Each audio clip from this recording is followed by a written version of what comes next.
taxaw sa kaw doon sa lapataake ba benn xalaatu politicien bu bandu la saña attaqué man sama yéene mooy baa doole bi ma nekkal ko gémmiñam noppam ak bëtam saa su ne may faacee mbébétam dàq mimétisme andi civisme heurte sa conscience ngir nga mën a demee ci bon sens man sama yéene mooy sama rap doon li jëlee ba peuple bi si yoonu ñàkk tàggat ko ba mu mën a dundee si li mu ñàkk wan ko nu muy jëfee ba benn marchand d'illusion du ko mën a bluffé.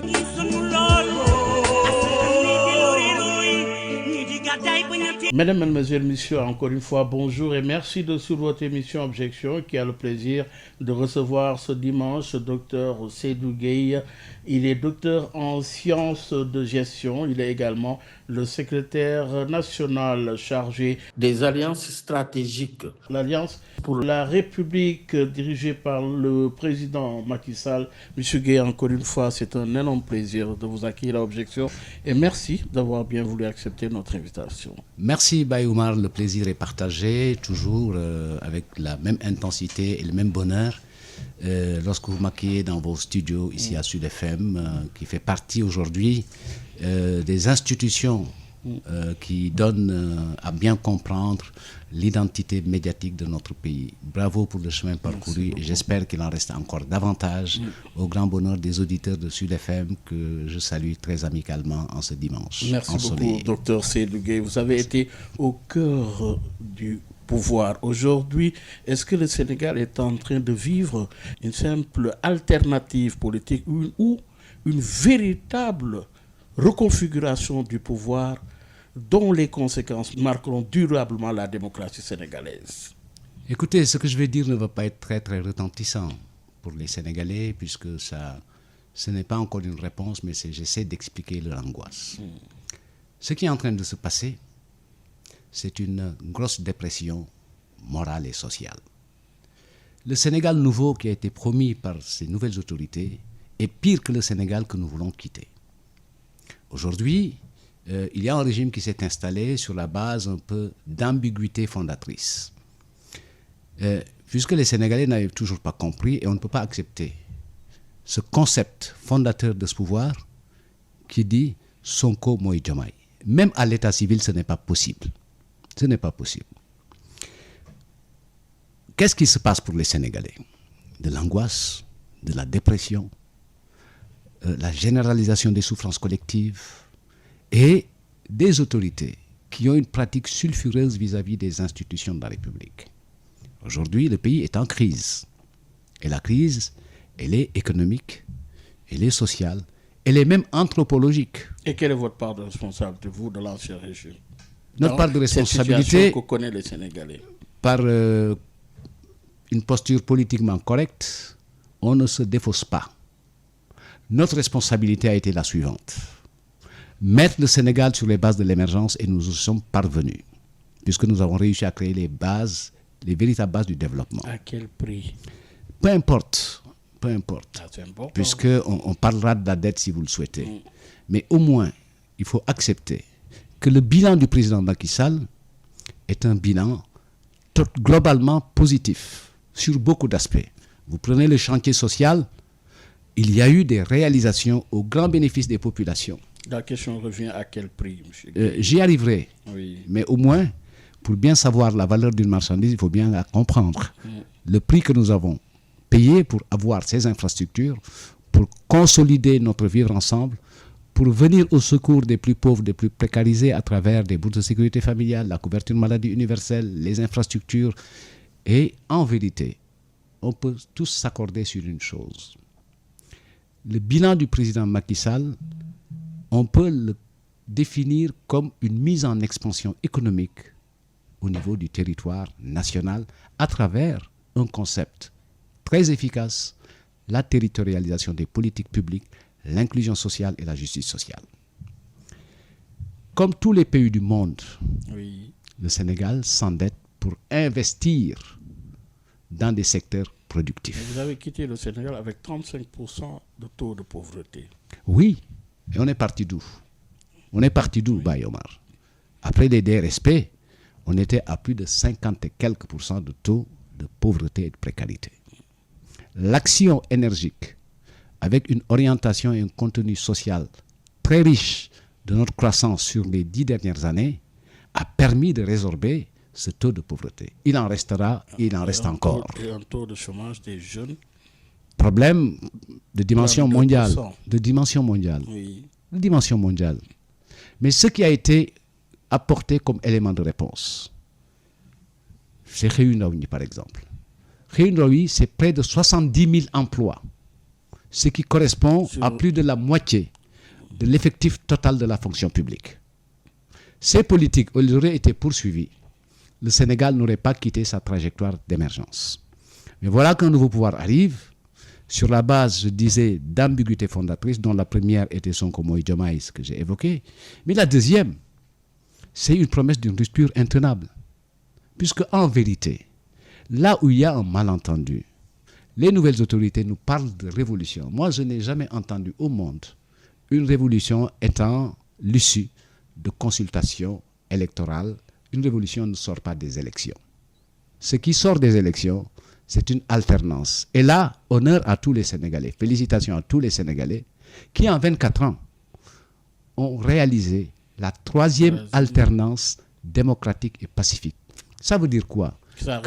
Que ceux qui parlez d'alternance, mais pas d'alternative. Oui, non, mais parce qu'on nous a parlé de projet. Oui. Mais ce projet-là, on l'a vécu sur la période où il était annoncé. Et on se rend compte qu'en vérité, sur la grande partie où le projet était à l'ordre du jour, on est passé des projets au procès pour le leader du PASTEF. En fait de projet, il n'y a rien. Autrement dit, comment comprendre cette valse? À partir du projet, des solutions, Sénégal 2050, le programme de redressement économique et social, etc. Oui. Donc, où est-ce qu'il est Ils n'ont fait que 2 ans. Où est-ce qu'il est ce projet? Fait que 2 ans. Mais avec le président Macky Sall, au bout de 2 ans... Oui, mais avec un bilan ici qui n'était pas facile. Non, mais attendez, Bayoumar. Le président Macky Sall est arrivé au pouvoir avec un projet de société qui s'appelait Yoonu Yokkute. Donc, les 5 grandes orientations ont été remembrées pour signifier et correspondre aux 3 axes stratégiques du plan Sénégal émergent. Au bout de 2 ans, il y a eu un PSE qui a été décliné en séquence de plans d'action, les PAP, programmes d'action prioritaires, etc. Je ne reviens pas là-dessus. Tout le monde a compris les résultats. Autrement, comment comprendre cette clameur qui réclame le retour du président Macky Sall? Quelle clameur? Partout dans la ville. Mais c'est partout. Les gens disent... c'est normal qu'il y ait quelques personnes qui revendiquent comme les vôtres. C'est pas quelques personnes. C'est normal. Moi, je ne revendique pas. C'est normal. Je ne le revendique pas, je constate. Mais justement, aucune statistique pour démontrer ça. Je constate. C'est un peu sérieux quand même. Mais une clameur ne se mesure pas par des statistiques. C'est par l'amplitude et l'amplification du bruit que ça produit. Donc c'est vous qui amplifiez. Oui, mais c'est de l'intuition, tout simplement. Elle est assise sur une expérimentation. Puisque pour comparer 2 situations, il faut qu'il y ait des faits.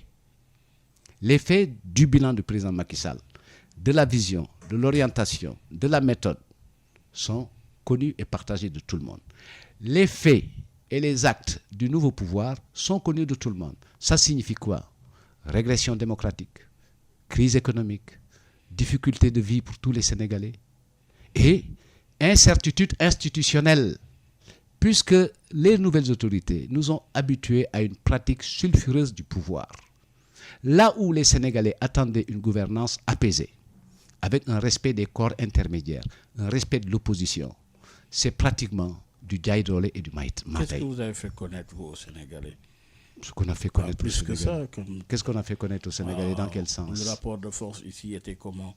Le rapport de force, mais c'est ça. Combien d'arrestations ici? Combien de morts il y en a? Et vous ne pouvez pas, sans procès, sans investigation, imputer la responsabilité en laissant de côté. Je dis, c'est un constat. Il y a eu combien de morts? D'accord, on peut dénombrer, les gens disent 50, 60, 80, 100, peu importe. Mais vous ne pouvez pas parler d'un fait comme ça en ignorant royalement les hypothèses et les faits qui les ont générés. Les appels à l'insurrection, tout le monde les a entendus. Tout le monde a entendu dire face à une responsabilité de l'État qui doit assurer la sécurité à Baye Omar Gueye, qui doit assurer la tranquillité à Seydou Gueye, qui doit permettre à tout Sénégalais d'être en sécurité. Ça, c'est la mission de l'État. Mais c'est aussi la mission de l'État d'éclairer la lanterne sur ces morts. Alors, aujourd'hui, oui. une possibilité est offerte. apaiser le pays et permettre au Sénégal de continuer dans sa stabilité, une loi d'amnistie a été proposée à l'Assemblée nationale, votée et promulguée. Elle est aujourd'hui une loi d'État. Les nouvelles autorités, qui ont une majorité plus que confortable, sont libres et ont la responsabilité, s'ils le désirent, d'abroger cette loi pour qu'on reprenne les investigations pour situer les responsabilités. Mais je n'accepterai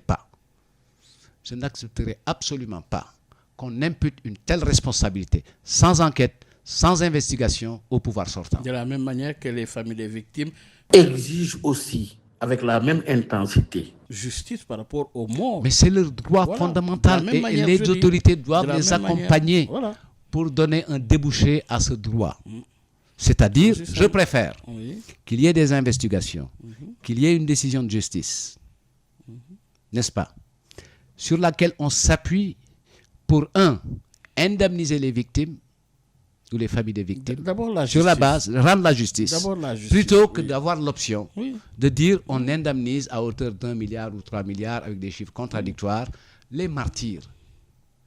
Ce n'est pas un bon procédé pour un état de droit qui doit s'appuyer sur le socle de la justice et qui doit exécuter les décisions de justice. Or, celle-ci, personne ne peut faire un procès pour définir les missions de procureur alors qu'on n'en a pas les attributions ni la qualité, ou les missions du juge pour prendre une décision de justice avec une force exécutoire. Non, mais ils ont le droit de réclamer justice. Non, je ne parle pas des victimes. Moi, je suis du côté des familles des victimes, si vous le souhaitez. Parce que c'est un droit non négociable. Et du point de vue de la loi d'amnistie, elle n'éteint absolument pas les conséquences civiles liées à ces situations. Alors que justice soit rendue. Que justice soit rendue, c'est ça. Et que la vérité soit connue. C'est ça la bonne attitude, c'est ça la bonne règle dans un état de droit et dans une république. Et quelle appréciation par rapport à la question aujourd'hui, par rapport à la troisième alternance, par rapport aux attentes, avec le recul, vous qui étiez de l'intérieur, quelle appréciation? Mais un Sénégal en régression. Totalement. L'alternance doit être un point de départ pour prolonger la courbe des bonnes actions qui nous oriente davantage vers le développement et l'émergence. Mais une alternance dont le contenu est régressif. Je vous ai dit, le principal contenu aujourd'hui, c'est une sorte de dépression collective. Les Sénégalais ne savent plus où donner de la tête. Et les nouvelles autorités ont pris une option qui ne me semble pas l'option qui était la plus essentielle pour le pays, d'être sur des questions institutionnelles, alors que le problème du Sénégal est un problème économique. N'oublions pas que nous sommes sortis entre 2019 et 2024 d'un cycle où la Covid avait étranglé le monde entier et pratiquement obéré toutes les possibilités de croissance. Et malgré cela, le Sénégal avait réussi à ne pas être en récession économique. Après le cycle de la Covid, nous sommes tombés dans le cycle des émeutes. Donc pratiquement 4 ou 5 années où on a eu beaucoup de difficultés pour poursuivre les actions de développement et s'occuper des Sénégalais comme il se devait. Et aujourd'hui, le nouveau pouvoir ne laisse pas l'impression de s'occuper des Sénégalais. L'impression que j'ai, c'est que d'un côté, le peuple sénégalais n'est plus un peuple uni. D'un côté, vous avez les patriotes. Et qui n'est pas patriote est un traître. Et là, c'est un véritable coup de canif dans notre vivre ensemble et dans la cohésion qui a été remarquée de partout dans le monde comme étant une marque distinctive de la qualité de vie au Sénégal. Et comment appréciez-vous cette dualité au sommet de pouvoir? On a assisté à un divorce entre ce qui était parti comme étant un duo. Ensuite, le divorce est consommé aujourd'hui. Avez-vous anticipé sur cette rupture? Ben écoutez, moi, j'ai toujours eu comme position que cette ambiguïté de départ, Sonko Moïse Diomaye, ça tenait pas la route. Pour une raison simple. Je le répète encore une fois, même à l'état civil, un tel concept n'est pas acceptable. La deuxième chose, nous sommes arrivés dans une configuration où on a exercé le pouvoir pendant 2 ans au mépris des usages et des règles de la République, puisque la Constitution, elle ne reconnaît pas un duo à la tête de l'État. C'est une personne qui a été investie de la confiance des Sénégalais, qui a été élue à 54% pour définir la politique de la nation. Mais sur la période, nous avons entendu le président de la République évoquer son souhait d'avoir un Premier ministre très fort. Donc on a exercé le pouvoir d'une façon qui n'était pas orthodoxe ni conforme aux prescriptions de la Et quelles Constitution. sont les causes profondes de cette séparation politique? Mais la querelle des ambitions. L'un et l'autre ont des ambitions avouées pour 2029. Ça veut dire quoi? Ça veut dire que dans leur démarche et leur agenda de travail, les Sénégalais et leurs problèmes, les Sénégalais et leurs besoins, les Sénégalais et leurs priorités ne sont pas au cœur de leur vision. C'est et pas de leur lié à action. l'exercice du pouvoir? Je ne le pense pas. Je ne le pense pas. Il se pourrait que dans l'exercice du pouvoir, qu'il y ait des divergences, qu'il y ait des nœuds de conflit et qu'ils aient des modalités par lesquelles ils trouvent les moyens du consensus, ce qui a permis de tenir pendant au moins presque 2 ans ou un peu plus de 2 ans. Peut-on toujours parler d'un projet de société commun entre les deux? Le projet qui me semble partagé par le PASTEF, c'est le projet de rupture systémique. Ça, c'est du verbe. Et ce n'est que du français. Ça tient plus? Ça ne tient pas. Du point de vue conceptuel, au regard de mon parcours et de mon expérience, moi, je suis très à l'aise quand on me parle de réforme pour changer les choses. Dans notre gouvernance, il y a eu des choses qu'il faut réformer. Ça, c'est incontestable. Mais la notion de réforme, ça donne un débouché pratique. Mais une rupture systémique, vous voulez changer un système. Mais tous les pays du monde sont organisés de la même façon. Et notre système, c'est un pouvoir exécutif sous l'autorité d'un président de la République qui en fait partie, d'un pouvoir législatif, représentation nationale, d'un pouvoir judiciaire, les trois devant fonctionner en harmonie parce qu'ils sont constitutifs de ce qu'on appelle le pouvoir d'État. Alors, aujourd'hui, qui détient véritablement le pouvoir? Avez-vous l'impression que le président Bassirou Diomaye Diakhar Faye détient réellement le pouvoir aujourd'hui? C'est lui qui est élu. Et dans les faits, il lui revient d'avoir le pouvoir. Il l'a pas ou il l'a plus. Ce que j'estime, c'est que la crise du pouvoir a démarré au sommet de l'État, entre les deux têtes de l'exécutif. Elle est en train de s'étendre dans tous les espaces de pouvoir. D'un côté, vous avez le président Bassirou Diomaye Faye qui a pris la décision de limoger le Premier ministre Ousmane Sonko, un vendredi. Le mardi, par un forcing illégal et inacceptable, il devient le président de l'Assemblée nationale. Nous vendons le concept de cohabitation douce. N'est-il pas le véritable contre-pouvoir aujourd'hui? Quand on regarde ce concept de cohabitation, ce n'est pas codifié d'abord dans la Constitution, encore moins dans les pays où ça s'est mis en œuvre. Et notre modèle, il est un régime présidentiel. La cohabitation, elle suppose que celui qui a la majorité à l'Assemblée nationale exerce le pouvoir exécutif comme Premier ministre. Oui. On n'est pas dans ce cas de figure. On n'est pas du tout dans ce cas de figure. Puisque lui-même, après avoir eu ces échanges avec le président, a informé l'opinion nationale pour leur dire que le PASTEF ne fait pas partie de ce gouvernement. Le PASTEF se replie à l'Assemblée nationale où, au regard de ce qui nous est donné à voir, on est plus dans une configuration de confrontation, de rapport de force, plus que dans une cohabitation pour gérer harmonieusement les politiques publiques Vous ne pouvez pas parler de confrontation. Il n'y a pas encore eu de confrontation. Mais écoutez, Bayomar, oui, c'est de Gueye. Quand le président de la République propose aux Sénégalais Oui. des avant-projets pour la réforme, la révision, pour une révision constitutionnelle, Est-il dans son droit? il est dans son droit puisque les textes le précisent. Et de la même manière, les députés, c'est une prérogative reconnue par la Constitution, ils ont la capacité et le droit d'avoir des initiatives à travers des propositions de loi. Donc On l'initiative est légale. Elle est légale. Oui. Elle est légale. Mais il y a de l'élégance qu'il faut. Aujourd'hui, qu'est-ce qui peut justifier? Qu'est-ce qui peut justifier? Si ce n'est la précipitation, à quelle fin, je ne sais point, qu'on extrait l'article L29 et L30, les transformer en proposition de loi, alors que ce sont des éléments contenus dans un projet que le président de la République a présenté aux Sénégalais. Deuxième étape de la confrontation, le président de la République... Mais vous ne pouvez pas parler de confrontation. Mais pour moi, c'est de la confrontation. Il est Comment? feutré. Comment? Il est feutré.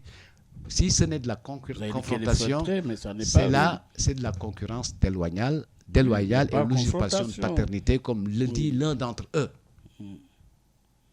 Je pense que même en activité commerciale, quand vous quittez une entreprise, mais il y a des clauses qui vous obligent à respecter un certain délai pour éviter ce qu'on appelle la concurrence déloyale, puisque ça n'a pas de sens. Aujourd'hui, c'est là où je disais, ces pratiques-là, et ces dynamiques, elles sont porteuses de confrontation. Et quand on écoute le Premier ministre Ousmane Sonko, pour moi, la situation elle est claire. C'est une crise politique, une crise qui a démarré par le politique au sein du parti. Elle est aujourd'hui au niveau institutionnel, puisqu'il y a ce type de relation au niveau des institutions, et elle peut aboutir à une crise de régime, et c'est mon appréhension. Ils ne parlent pas de crise, ils parlent de divorce politique. Non, mais moi je parle de crise. Oui, et il n'y a pas encore de crise pour eux. Mais si, il y a un échange. Pour eux, oui. Oui, il y a un échange de procédés entre deux institutions. Ousmane Sonko dit avoir envoyé au président de la République des propositions de loi pour recueillir son avis.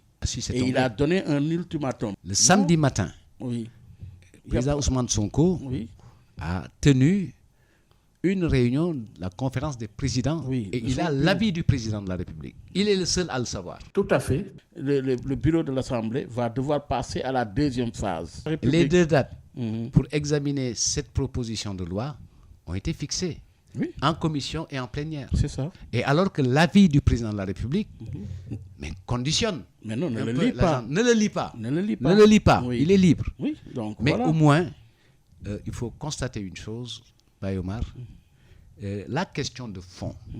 La question de fond. Les députés ont le droit à l'initiative parlementaire. Ça, c'est incontestable. Incontestable. La deuxième chose, pour le sujet en discussion, qui est une révision de la Constitution, je pense que la forme la plus indiquée est de passer par voie référendaire plutôt que par voie parlementaire. Puisque qu'est-ce qu'on modifie? On modifie le socle qui détermine notre cadre de vie, les relations entre acteurs politiques et la conduite des politiques de la nation. Et à ce titre-là, il me semble indiqué pour correspondre à notre statut démocratique que ce que pense le Sénégalais doit être, le citoyen sénégalais doit être pris en compte. Ce n'est pas parce qu'on a une majorité, que j'appelle une majorité inféodée, qu'on va essayer de travestir les choses. Et aujourd'hui, le vrai danger, et ce qui m'angoisse le plus, c'est que la loi, dans notre pays, qui a toujours signifié l'expression de la volonté générale, est en train de devenir l'expression de la volonté du PASTEF.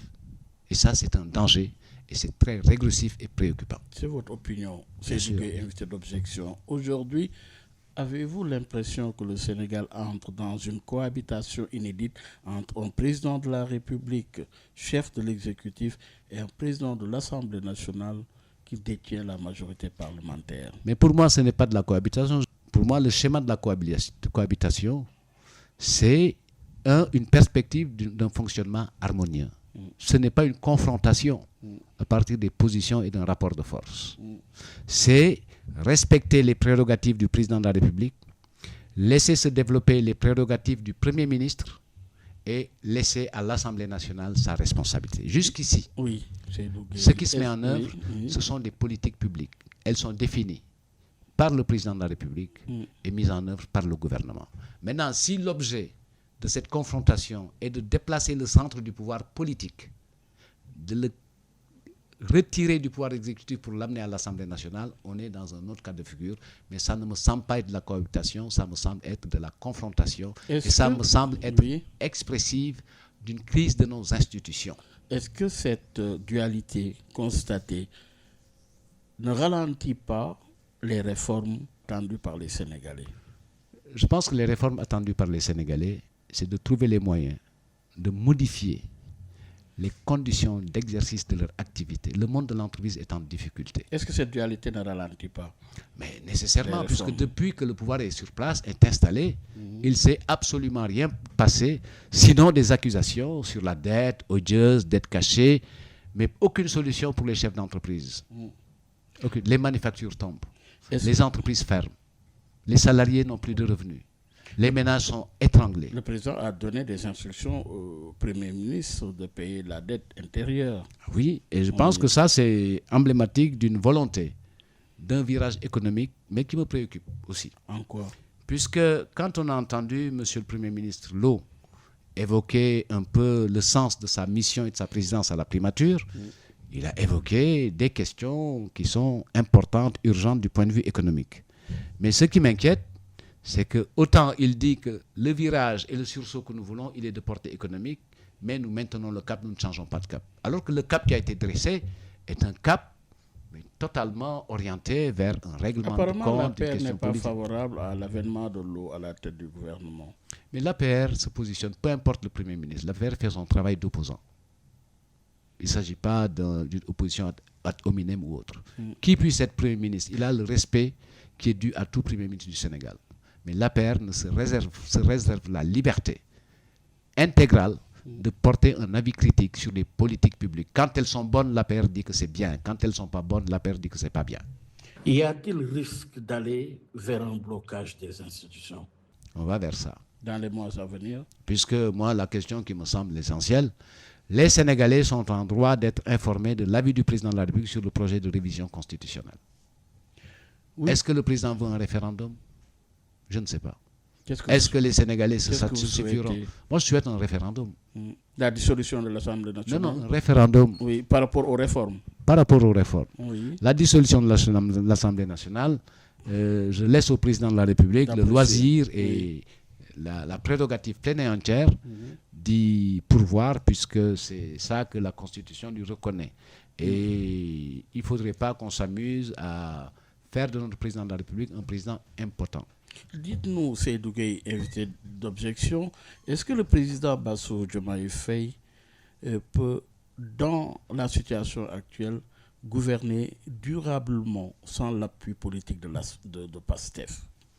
En termes de lecture? En termes de lecture, moi je pense que tout président de la République a besoin d'appui politique. D'appui politique, oui. C'est incontestable. L'appui politique, c'est avoir une majorité qui soutienne et qui accompagne les politiques publiques. Ça, au regard de ce que j'ai entendu dire par le leader du PASTEF, ils sont dans les dispositions de faire leur job de parlementaire, voter les lois dans l'intérêt des Sénégalais, contrôler l'action du gouvernement et évaluer les politiques publiques. En faisant ça, ils restent dans les missions reconnues à l'Assemblée nationale. Mais si le projet est de régler le problème du divorce entre le président Diomaye et le Premier ministre Ousmane Sonko, en utilisant les institutions de la République, ce serait totalement inacceptable. Moi, je ne fais pas de différence fondamentale au regard de leur appartenance commune au PASTEF et de leur conviction profonde sur leur mission, qu'elle soit messianique ou prophétique, de changer le pays. Pour moi, ils sont faits du même bois. Peut-il gouverner durablement sans l'appui politique de PASTEF? Ça, moi, je ne peux pas répondre à une telle question. C'est à lui d'apprécier s'il est dans les conditions de gouverner, étant entendu qu'il n'y a pas que le PASTEF comme parti dans ce pays, comme parti politique.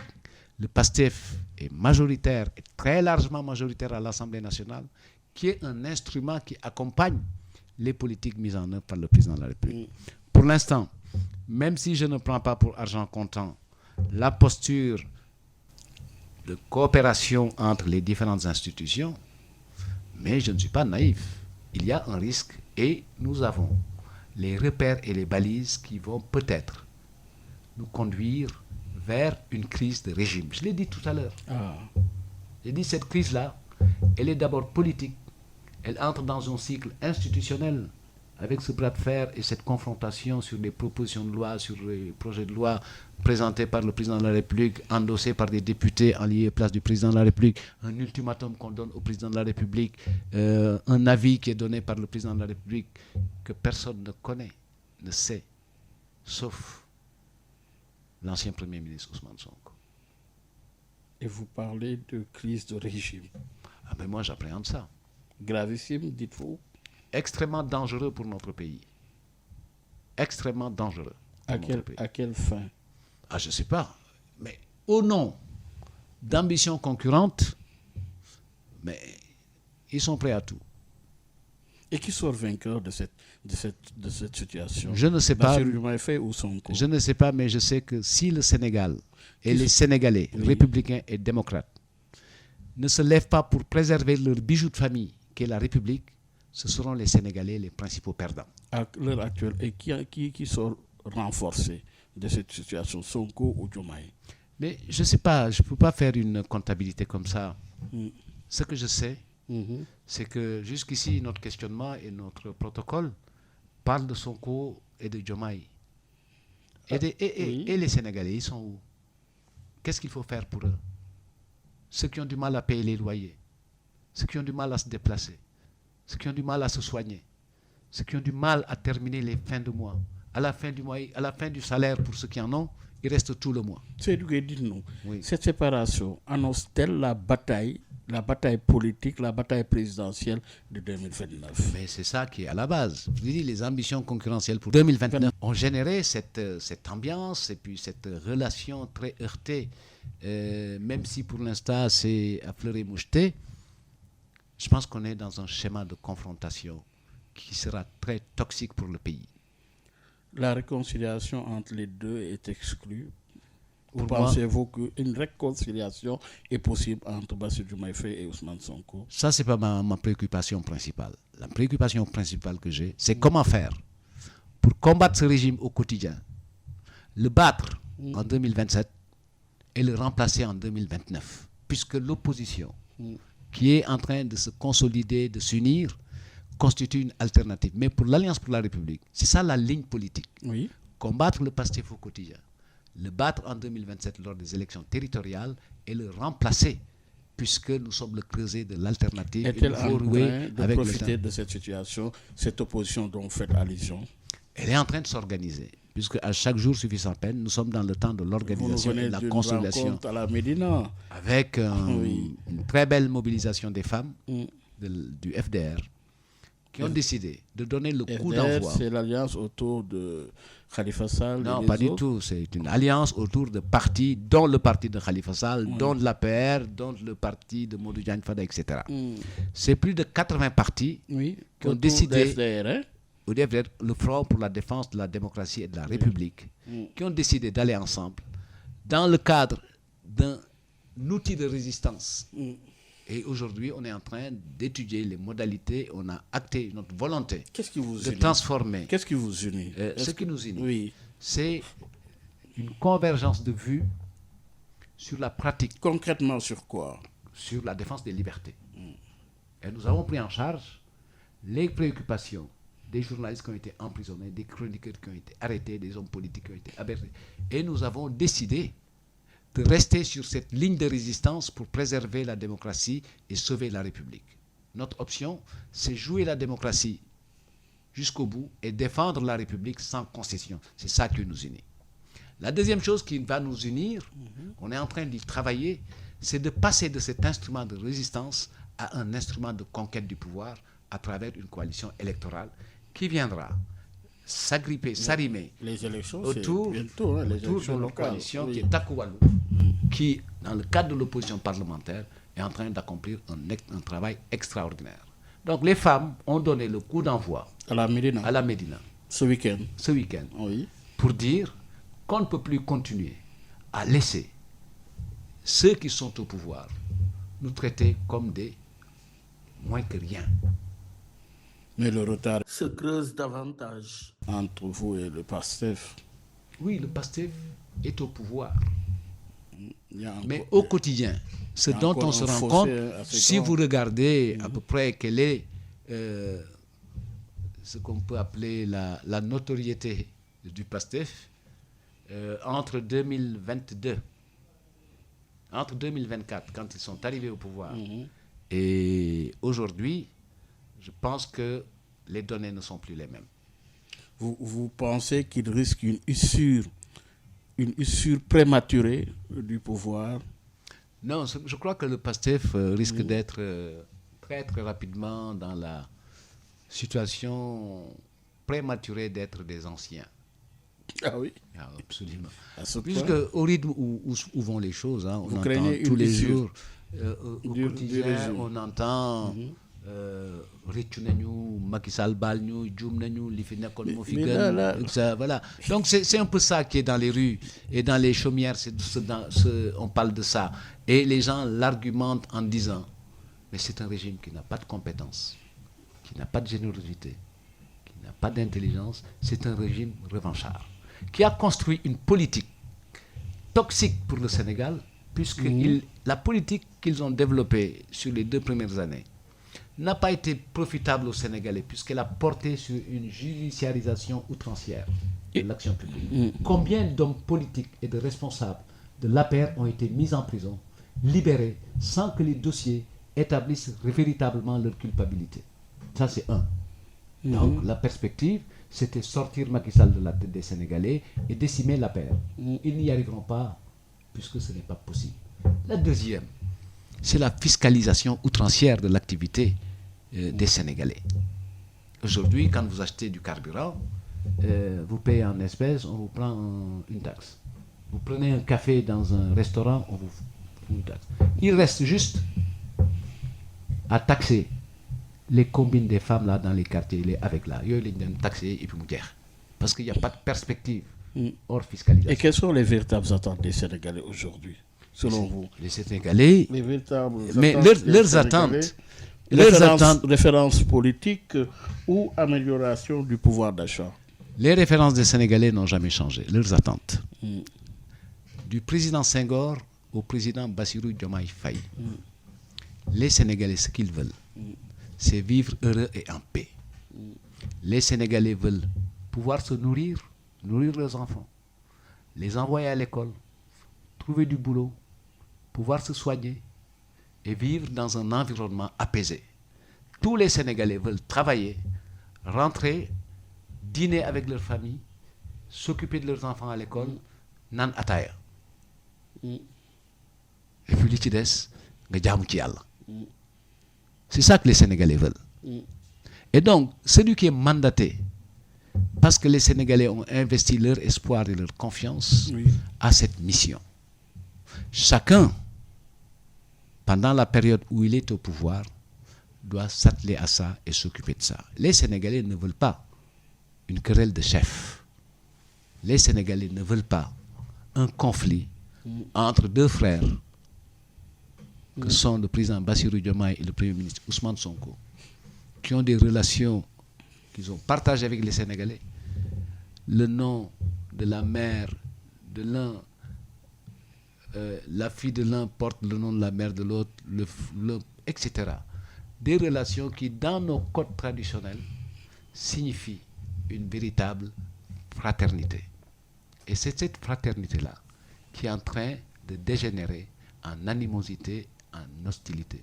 Parce que tout simplement, le PASTEF a trop abusé du régime de la haine, d'accuser les gens comme ça gratuitement. Les Sénégalais veulent la paix et une gouvernance apaisée. Et à qui imputer une telle responsabilité? Elle est commune aux hommes politiques, non? Dans leur combat politique? Non, le Sénégal a connu quand même des hommes politiques qui avaient de la hauteur. Oui, C'est-à-dire qui étaient dans le sens d'une altérité très civilisée où on débattait idée contre idée. Ouais, mais depuis un moment, qu'est-ce qui se passe? Moi, je l'ai dit déjà dans une émission, moi j'avais beaucoup d'espoir avec l'arrivée du PASTEF dans l'espace public, puisque ce qui était annoncé, c'était de la qualité des ressources humaines, c'était des docteurs, des ingénieurs, 4000 cadres. J'ai dit, enfin, on pourra tenir un débat à la hauteur de notre notoriété politique. Mais c'est le contraire qui s'est produit. Parce que tout simplement, le PASTEF s'est engouffré dans un registre populiste. Et leur stratégie de communication, c'est du narratif. À la manière de Steve Bannon, flat de zone, on inonde la zone d'information et notre vie politique est devenue anecdotique. De quoi parle-t-on? De quoi parle-t-on? On parle des uns et des autres. On parle des hommes. Sonko moo def lii moo wax lii. Et on constate que, avec tout le respect que je lui dois, mais c'est l'homme politique qui s'est le plus contredit sur un espace-temps très infime. Parce que c'est l'homme qui vous a le plus fatigué aussi. Oui, il Ça nous a se fatigués sent. parce que c'est son régime qui nous a battus. Oui, qui vous a Il fait battu. tomber. Non, Vous ne lui non, pardonnerez attendez. plus rien du tout. Non, non, on ne en fait, pardonne cette rien. défaite-là, Non. vous ne lui pardonnerez plus jamais non, ça. non, Baye Omar, il faut On qu'on dirait remette les il choses. vous a ôté le pain de la bouche. Non, il faut qu'on apparemment. remette les Oui. choses à l'endroit. Oui. 2024, Mm. c'était le terminus pour le président Macky Sall. Oui. Il ne pouvait pas aller au-delà de 2 mandats. Oui, mais pas pour Et la paire. Pour la Mais pas paire, pour la paire. on avait un Vous en candidat. convenez? Ah oui, bien sûr. Oui, alors. On pensait avec un candidat qu'on avait des chances. Oui. Mais notre candidat a été battu. Là, il y a eu au moins presque 20 points d'écart. Ah. Donc, c'est 54% de Sénégalais qui ont voté pour le président Bassirou Diomaye. Inédit Et 35%. dans notre trajectoire démocratique. Et bien sûr, puisqu'il n'y a pas que ça comme inédit. Donc c'est un rejet total de Non, c'est pas un votre rejet total. de votre Non. de votre bilan. Bon, je laisse passer le venin, Oui. après je vous dis. Oui. C'est pas un rejet total, d'autant que l'inédit dans cette affaire, c'est 3 choses. Un, Avez-vous candidat- compris le sens de la défaite de non, la mais Oui. j'y arrive. Oui. L'inédit, On vous entend pas trop communiquer. l'inédit, Oui. Après c'est la un défaite, candidat de oui. l'opposition qui bat dès le premier tour le candidat de la majorité sortante. Ça, c'est inédit pour notre trajectoire démocratique. Et c'est un point important dans notre marche démocratique. Le deuxième inédit, c'est la première fois dans notre histoire politique qu'un président de la République sortant n'est pas candidat à sa propre succession et est obligé d'organiser les élections avec une mission de ne pas faire gagner son camp, puisqu'il n'a Comment pas ça? organisé les élections pour que son camp gagne. Les Sénégalais ont décidé, au regard des candidatures qu'il y avait, qu'ils ont préféré porter leur choix sur le président Bassirou Diomaye Diakhar Faye. C'est clair. Ce que j'en tire comme lecture, Oui. je peux vous la partager. C'est quoi? C'est que, pour moi, et ça, c'est encore un des malentendus du début de ce régime. Les Sénégalais ont accepté de payer ce prix pour avoir la paix en élisant le président Bassirou Diomaye Diakhar Faye. Souvenez-vous qu'on n'était pas loin. Par le canal de Des- Ousmane Sonko des- quand même. Oui, Vous non, avez du bien mal sûr. à prononcer son nom. Non, moi j'ai parlé Ah, de mais M. Ousmane Sonko. Il a plusieurs fois. pris part entièrement Mais à ce cette qui a élection. fait du président Bassirou Diomaye Faye un président élu parce qu'il a été indexé par le président Ousmane Sonko. Oui. C'est ça la vérité. Dites-le. C'est ça la vérité. Dites-le simplement. Et justement, c'est à Oui. partir de cette réalité Oui. qu'on nous a vendu ce concept Diomaye Moïse Sonko, Sonko Moïse Diomaye. C'était un concept de campagne. Non, c'était un concept de campagne et ils l'ont utilisé dans l'exercice du pouvoir. Pour rappel, c'est tout. Pour rappel. C'est tout. Mais ce concept fondateur Oui. est d'une telle ambiguïté que tout le monde s'attendait à ce qu'il y ait ce divorce. C'est ça la réalité. Le divorce- Puisque la présidence de la République, Le ce n'est divorce pas est un apparu fauteuil. après. Mais il a été acté. Après. Mais vous le savez, comme dans tous Oui. les couples, c'est pas au moment où je dis que Parce face à là que le divorce est là. Nous, on a eu beaucoup de travail. On a eu beaucoup de travail sur la période à défendre Mais nos justement- camarades qui étaient en prison. Oui, mais Les justement, Mansour Faye, parlons- les Farba Ngom, les oui. Pape Malick Ndour, les Mamadou Gueye, les Ndeye Sali Diop, tous nos camarades sous bracelet, Ismaël Madior Fall, tous nos camarades. On a passé Oui, notre et temps c'est- à organiser parce qu'on la aurait aimé résistance. avoir Ismaël dans nos plateaux, malheureusement, Voilà, à il est cause de interdit cette par- situation, c'est Donc, on s'est difficile. battu à oui. ça. Ensuite, on a travaillé à édifier notre parti, puisque notre perspective, c'est la reconquête. Et pour y arriver, nous avons repris nos fondamentaux organisationnels et nos fondamentaux politiques. Alors, l'APR se prépare. On a vu quand même des touches et retouches de la part de votre président Macky Sall. Qu'est-ce qui est en jeu aujourd'hui au niveau dans l'APR avec ces changements, ces mutations en cours? Quel est l'objectif final? L'objectif, c'est de prouver aux Sénégalais que Macky Sall est un leader incontestable de dimension internationale. L'APR, une réalité politique dans ce pays, puisque nous sommes le premier parti au niveau des territoires. Oui, mais avec les touches et retouches, qu'est-ce qui est recherché? Il faut un appareil. Aujourd'hui, oui. nous entrons dans un nouveau cycle.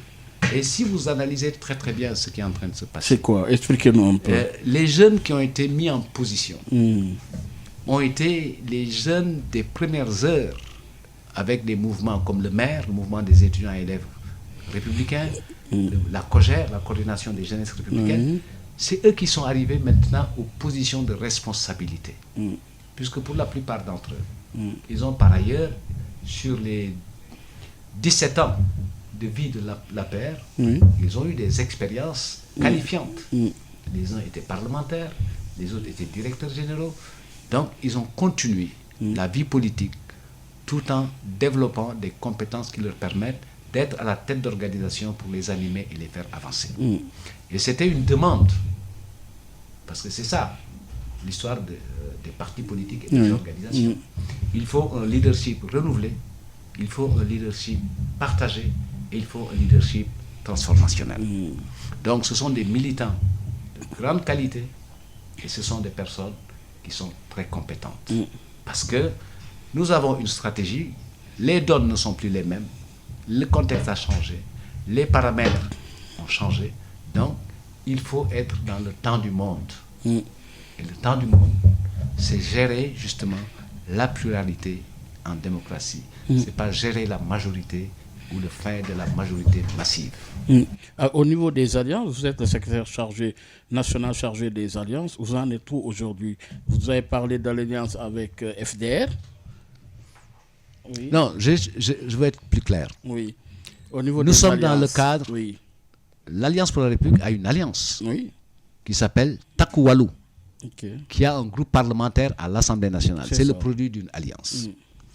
Nous sommes dans le cadre d'un front qui s'appelle le FDR. FDR et le Donc, front. Oui. la mission première a été un levier de résistance par rapport aux questions de démocratie, de liberté et de république. Et en travaillant ensemble, nous avons décidé d'exprimer une volonté commune de transformer progressivement ce cadre en coalition électorale. C'est ça notre perspective. Okay. Avec une déclaration qui la soutient à travers les différents points. Et nous sommes en train de transmuter progressivement pour construire une alliance électorale. Et c'est ce qui justifie d'ailleurs la manifestation du samedi à la Médina. Oui. C'est pour reprendre le travail de terrain. Et c'était le coup d'envoi et on a décidé de ne plus s'arrêter. Au niveau du bureau de l'APR, quelle est la nouvelle configuration? Je peux vous citer les différentes positions qui peuvent vous éclairer. Oui. Moi, je suis en charge des alliances et des partenariats stratégiques. Le professeur Elhaj Malik Sarr est en charge de l'école du parti. Biram Faye s'occupe des structures. Sira Ndiaye, ancienne députée, s'occupe du secrétariat administratif. Maïssa Mayokor est en charge des questions électorales. Abdoulaye Diagne s'occupe de la coordination des jeunes. Nene Fatoumata Tall s'occupe des femmes. Madame Sall est responsable de la solidarité. Angélique Manga s'occupe de la microfinance. Mamadou Kassé s'occupe de tout ce qui est urbanisme, etc. Je ne peux pas vous faire la liste. Et mais certains de mes camarades me pardonneront. Quelle est la finalité aujourd'hui? La plus proche échéance, ce sont les élections locales. Mais la finalité, c'est d'avoir un appareil politique. Êtes-vous prêt si jamais il y a dissolution de l'Assemblée nationale en décembre? Nous sommes prêts même pour une présidentielle. Ah. Parce que l'appareil est en place, l'intelligence est là, les traditions politiques gagnantes sont là pour construire les dynamiques conformes à nos objectifs de reconquête. L'offre politique est en train d'être finalisée puisque nous avons pris en compte notre patrimoine, le bilan du président Macky Sall et la nécessité d'adaptation aux mutations de la citoyenneté dans notre pays.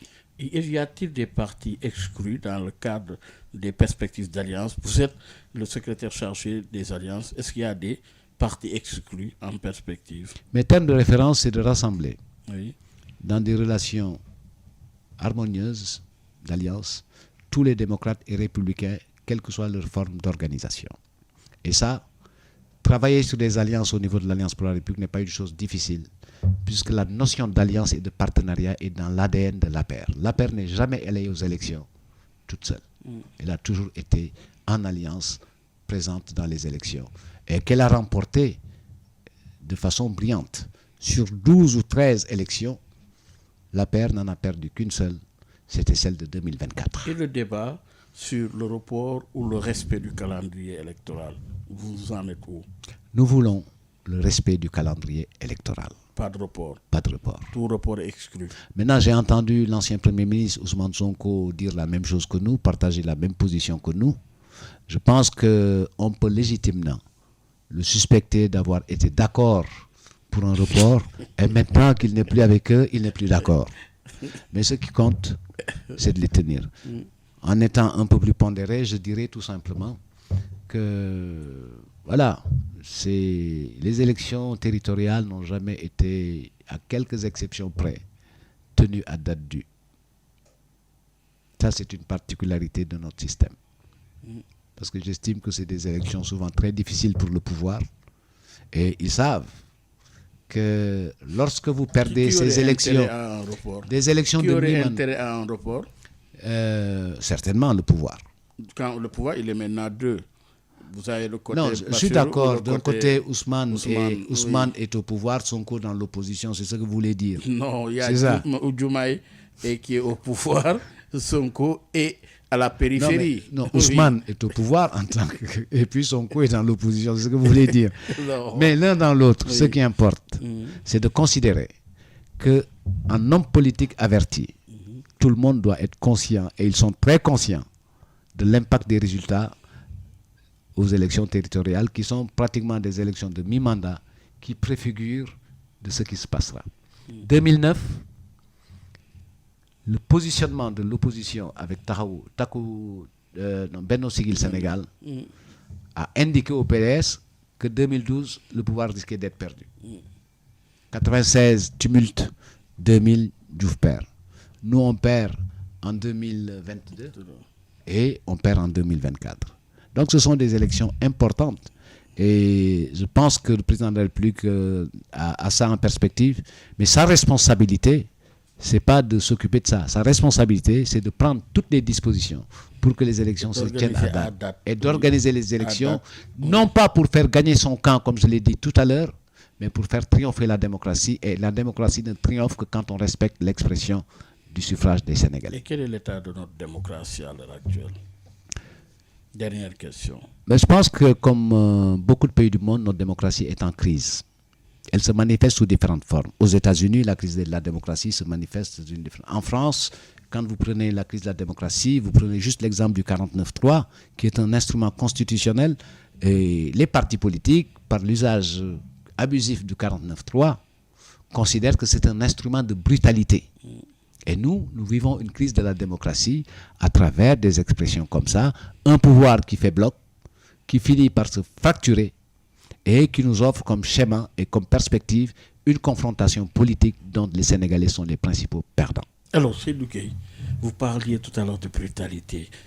Avec les mutations en cours, avec le monde qui bascule aujourd'hui, cette notion de brutalité nous renvoie à la santé mentale comme préfigure d'une certaine maîtrise d'une réalité qui est là, réalité à laquelle est confronté le monde d'aujourd'hui. Quelle perspective pour ceux qui sont censés redéfinir les politiques publiques? Mais rester ancré sur des convictions, sur l'éthique, et travailler à chercher à réconcilier le cœur meurtri des hommes avec le printemps du monde. Et le Sénégal a son printemps qui est en perspective, et ce printemps-là, il va être engagé par l'opposition actuelle dans sa position de creuser de l'alternative et de l'espérance nouvelle. Il y a une brutalité, les populations font preuve de résilience. On a connu Covid, on a connu des pandémies qui ont surpris le monde, mais ces pandémies aussi laissent des séquelles aujourd'hui. Moi, je retiens sur ces pandémies une leçon. À une autre façon de gouverner. Moi, ce que je retiens de la pandémie, c'est une leçon. La leçon, il nous faut être encore plus dans l'humilité, dans nos positions, dans nos propos. Éviter les excès. Puisqu'avec la Covid, ce qu'on a appris, c'est que ça pouvait s'arrêter d'un coup. Et ça, c'est une leçon première qu'on a oubliée parce qu'on est là dans ce monde matériel et autres. Et ça nous surprend tout le temps. Mais nous sommes des individus en friche et des passagers dans ce monde. Donc travaillons à être des hommes de bien. Travaillons à être des hommes bons. Évitons ces empoignades, cette haine dans le discours politique. Je pense que nous avons intérêt à gagner en humilité parce que avec ce qui nous arrive, ça peut s'arrêter d'un coup. C'est sur cette leçon de sagesse que s'achève Objection de ce dimanche avec Dr Seydou Gueye. Dr Seydou Gueye, il est docteur en sciences de gestion, ancien ministre, secrétaire national chargé des alliances et des partenariats stratégiques de l'Alliance pour la République. Merci encore une fois, Seydou Gueye. Merci Baye, c'est moi qui vous remercie. Ça a été un énorme plaisir. Alors, pronostiquons, on est justement sorti d'un match difficile, le premier match contre la France. Oui, très très très dur. Sénégal-Norvège, quel pronostic? Je ne peux pas faire de pronostic, je veux juste exprimer un souhait. Que le Sénégal gagne. Je veux juste formuler des prières. Oui. Que le Sénégal gagne. Si je ne veux pas de pronostic, parce que j'ai très peur. Très peur. Ah oui, par rapport à ce qui s'est produit lors du premier match. Non, c'est par rapport au potentiel des Norvégiens. Oui, très physique. Ils sont très physiques. Ils ont une attaque qui est très puissante. Sur leurs 8 derniers matchs, je pense qu'ils ont marqué 23 buts ou 24. C'est énorme. En ont encaissé que 3. Ils sont très forts sur les balles arrêtées. Puisque c'est des joueurs qui ont de la hauteur. Qui sont physiques. Mais j'ai confiance en mes petits Sénégalais. Impossible n'est pas Sénégalais. Impossible n'est pas Sénégalais. Oui. Et on va se rendre compte que les Sahéliens vont battre les Vikings. C'est mon souhait. Attendons de voir. Inch'Allah, ne donnons pas nos langues au chat. Sénégalais, merci. Messieurs, merci à vous de nous avoir suivis. Rendez-vous dimanche prochain. Un grand merci à l'équipe digitale. Gardez l'écoute, vous êtes sur la 98.5, vous avez raison, vous y restez cette fois-ci dans le cadre de Janobi. Au revoir. mbow yu may mbow sa kaw doon sa lapataake ba benn xalaati politicien bu bandu la saña attaqué man sama yéene mooy baa doole bi ma nekkal ko gémmiñam noppam ak bëtam saa su ne may faacee mbébétam dàq mimétisme andi civisme heurte sa conscience ngir nga mën a demee ci bon sens man sama yéene mooy sama rap doon li jëlee baa peuple bi si yoonu ñàkk tàggat ko ba mu mën a dundee si li mu ñàkk wan ko nu muy jëfee ba benn marchand d'illusion du ko mën a bluffé